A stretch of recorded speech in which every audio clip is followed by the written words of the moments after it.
Un altro aspetto fondamentale per ottenere stampe di alta qualità è una corretta preparazione della resina. Allora, come effettuare questa operazione in modo corretto? Allora, innanzitutto c'è da fare un distinguo tra le varie tipologie di resina, perché abbiamo sul mercato oggi resine estremamente fluide, tendenzialmente sono resine a base acqua o resine in generale da modello, che necessitano di una preparazione più semplice, più breve.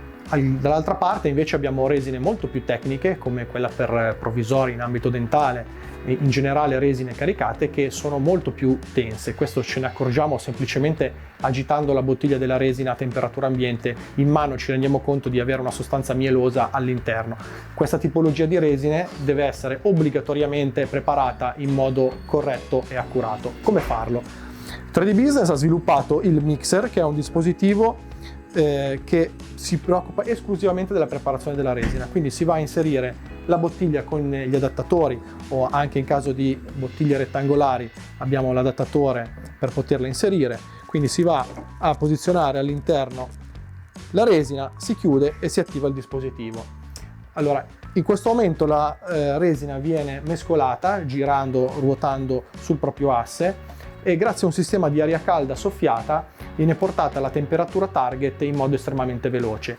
I tempi di preparazione vanno dai 15 minuti per le resine più fluide fino ai 30 minuti per le resine più dense.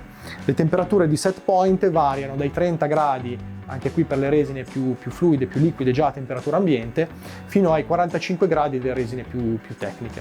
Questa è una condizione indispensabile per avere una stampa di qualità, ovvero una corretta miscelazione di tutti i componenti chimici all'interno della resina.